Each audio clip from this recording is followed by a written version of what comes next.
Okay, people, here we are with episode 3 of the Bay Area Sports Podcast. Today, we're going to be talking about, I'm so jazzed about this, baseball. Specifically baseball and nothing else but the San Francisco Giants. My favorite team. I had no choice if that was going to be my favorite team. If you've ever talked to my dad for more than 2 minutes, you would know exactly why the San Francisco Giants are my favorite team. Every time I call that guy, I love him to death, and that's all we want to talk about. We go crazy. We just talk Giants baseball. It's December 4th, and there's no reason to be talking Giants baseball, and we are talking Giants baseball. There's so many other things you could be talking about, but Giants baseball is what we talk about. It's just in my blood. As a young kid, I've been going there my entire life. My favorite player growing up is one of the more absurd favorite players, and that's Ellis Burks. I don't know if you guys remember him. He was 1998, 99, 2000, maybe 2001 Giant. He was my favorite player. He signed an autograph when I was a young kid after the game, and I loved him ever since. I mean, he was a very good player, but nothing you'd write home about. Nothing that would be your favorite player, but yeah, Ellis Burks was my favorite player growing up. But right now, this team is one of the best teams that I've seen us put out there in a long, long time. We're 6-4 right now. We've lost the past couple, but it's the record doesn't show how much we have, and by the end of the year, it definitely will. So today I'm going to talk about things I'm excited about, things that I'm worried about, and some predictions that I have for this season. So let's jump right into this.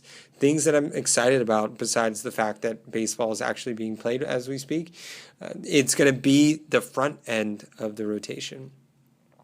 I mean, obviously you have Madison Bumgarner, the World Series hero, the guy that jacks home runs off Clayton Kershaw, and also the guy that pitches insanely well. I mean, that's a guy that I don't even need to go into depth, because if you don't know anything about Madison Bumgarner, then you're probably stop listening to this podcast, because I said I'm going to be talking about the Giants in baseball. So we can skip talking about him. Obviously, he's amazing. Johnny Cueto. Johnny Cueto was a big free agent signing. I talked about him in episode 1 about how it was exciting and that he is an opt-out. He has looked awesome in his first 2 starts. If you take away that first inning against the Dodgers, it's been sublime. But honestly, I don't like that he gave up 5 runs in the first inning against the Dodgers, but it shows that he doesn't get rattled and that he can come back the next inning and he can get right back at it. And it's not going to get to his head. So that was actually a pretty awesome thing to see. And Samardzija. Samardzija reminds me, when you see him in the clubhouse, is like a dog, just really a puppy, like really excited and wants people to like him. And he just is excited to play for the Giants. You can clearly see that by watching him. And he is pitched amazing. The first game, okay, it wasn't anything horrible, but he pitched well enough for us to win. And the second game was amazing. 8 innings pitched. That's why we got him. We got him to save our bullpen, to pitch 7, 8, even 9 innings if need be, because we do have guys in the back end rotation who are going to go 5, maybe 6 innings. So we need Cueto, Bumgarner, and Samardzija to save that bullpen. And that's something I'm excited about so far. Another thing I'm excited about is we freaking whooped the Dodgers. Come on, people. I hate the color blue unless you're talking Warriors. If I see someone in the Dodgers hat, I think less of them, and it's just something I can't help. It's really bad. I almost get mad inside when I see someone with a Dodger hat. But to win 3 out of 4, and for them to have so many blunders, and they had so many chances to win, they could have swept easily, but we just didn't allow that to happen. That series was freaking awesome. From Trevor Brown to Cueto to, I don't know, to win 3 out of 4. I mean, come on, that's amazing. I loved it. That's one thing I'm excited about, is beating the Dodgers. Every time that we beat the Dodgers, I'm excited, and it makes my day. Another thing in general I'm excited about is our hitting. Our hitting is really, really solid. And it's probably the best hitting team the Giants have had since maybe 2002. But then, right now we don't have any holes, anywhere in that field. Where in 2002 we had Tsuyoshi Shinjo starting in center field. You forgot about that guy, didn't you? Tsuyoshi Shinjo. It's kind of hard to say that name, actually. What a bummer he was. I think we kind of all got a little bit, I don't know, it sounds bad, maybe kind of racist, and hoping that he was going to be next Ichiro, and it just was not the case. He was horrible. He was really bad. But I digress. Our hitting right now is so freaking good, and I'm really liking Span in center field. He's the fact that we have often, so Bochy's kind of changed it, that often that the pitcher's going to bat eighth. The fact that we have Pagan at 9 and then Span at 1, two leadoff guys, and that back to back, that's huge. It's almost like what the DH does when they have the speedy guy at 9. We then have a back-to-back leadoff guys that can walk and get on base, and then we have Joe Panik, who hits 300, who reminds me a lot of Bill Miller. Bill Miller was a solid hitter, and Freddie Sanchez, actually, the guy he reminds me more of, in the fact that he can win a batting title, and he might. And I read an article about how he totally could. When we drafted him in the first round, people thought it was a bust of a pick. They're like, why would you do that? I mean, this guy has no power. This guy can't steal bases. But the Giants took him because he's a freaking hitter. The guy can hit the ball, and he puts the ball in play, which is exactly what you need from a number 2 hitter, because he's going to move the chains when you have Span and Pagan on the base paths, hopefully. So Joe Panik has been an amazing surprise. Hopefully he can stay healthy. And I could talk about each player that we have out there. Hunter Pence, one of my favorite Giants of all time. Just the way he plays the game is just phenomenal. The little we had to give up to get him was also phenomenal. If that is the biggest fleecing of a trade, you should look it up. When we traded him to the Phillies, or got him from the Phillies, we gave them nothing, a bag of peanuts, and we got one of the best players in the league. So thank you, Phillies. They're really feeling it right now, actually. They're pretty bad.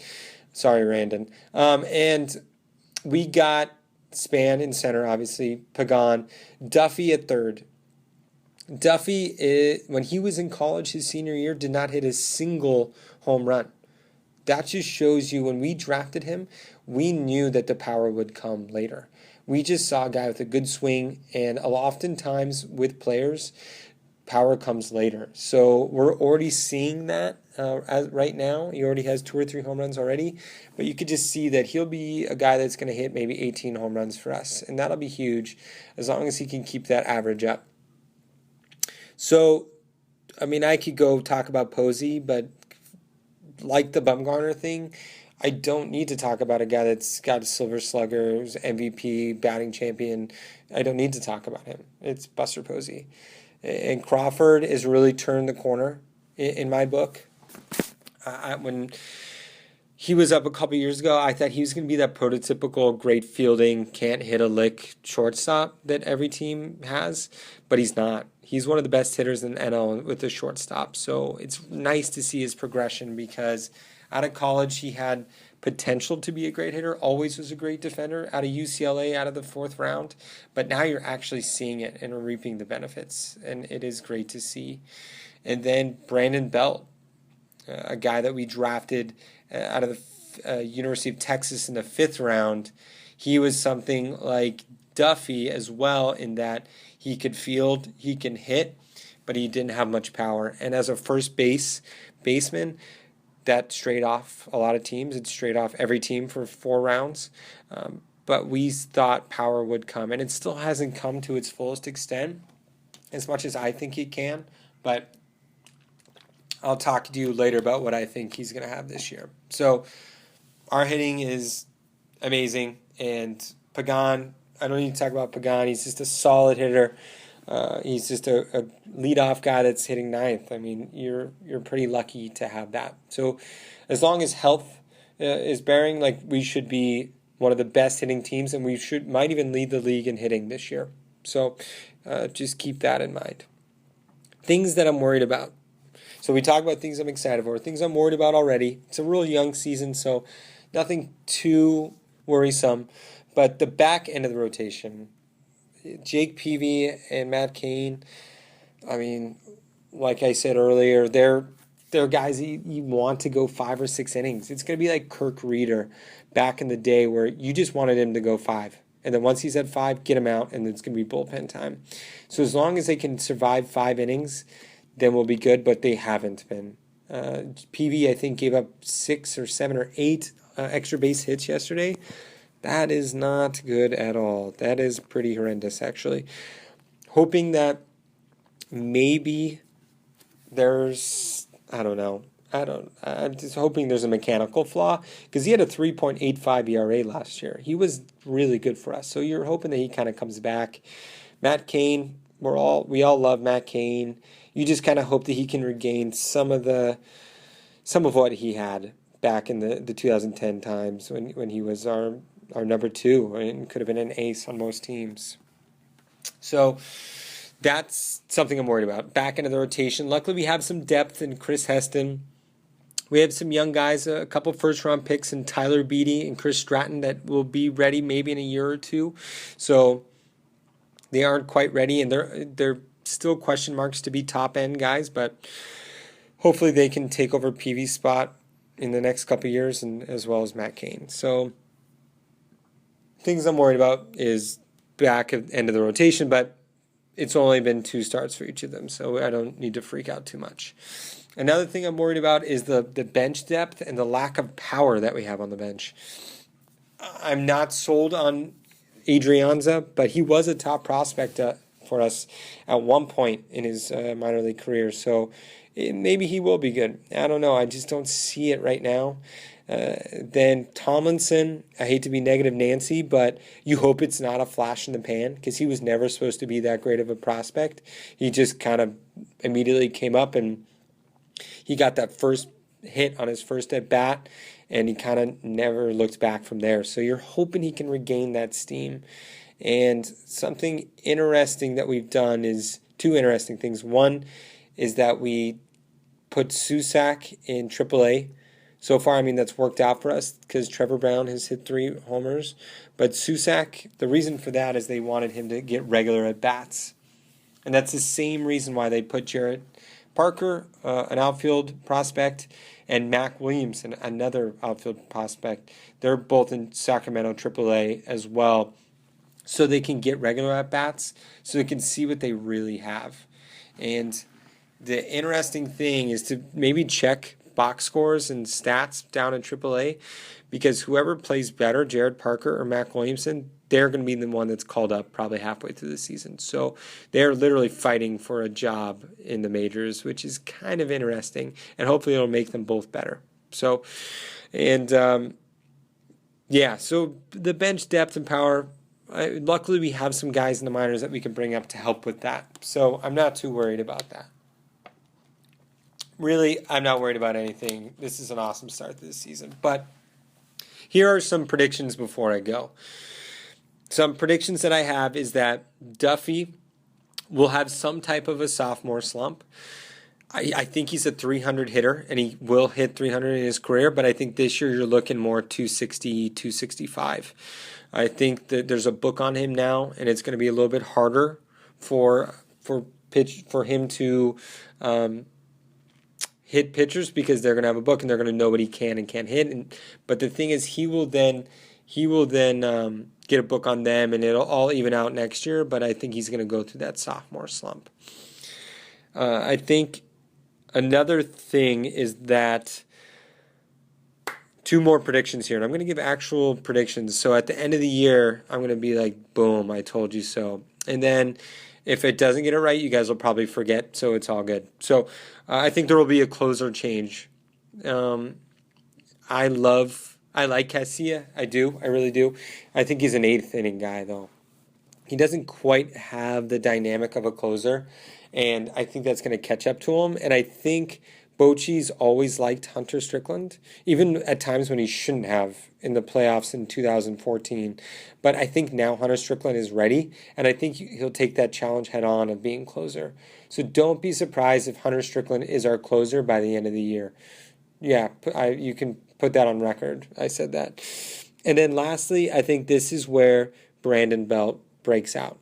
I've said it so many years in a row that I think this is the year he breaks out, but this is the one I actually think he does. He just got a contract. He's super jazzed. He wants to prove people right that we gave him the money. Obviously, it's going to go down to him not getting hurt, but that's a whole nother story. But I think Brandon Belt, you heard it here, hits 25 to 30 homers and leads the Giants in home runs, which is exactly what we need from him. Exactly. So hopefully he can be that guy that we're looking for. It's going to be an awesome year. Another prediction is I think we're going to win 94 games, and I think we're going to win this division. I think it's going to come down to the wire. I still think the Dodgers will get a wild card spot, but you heard it here first. Giants win 94. And we're going to be going to the playoffs. So hopefully that's the case. I'm going to be doing these more often. My next podcast will be on the Warriors and their 73 victories, and you should be excited for that because I am super pumped. So if you guys have any questions that you want me to answer on my next Giants podcast, leave them in the comments section below, and I'll be more than happy to answer any of those or put in any errors I had. Not too many, let's not go crazy, but if you hear an error, you want to put it in there, do it. But more than anything, I'd like to hear questions you have or anything like that. So thanks for your time, people, and I will be hearing from you soon. Bye.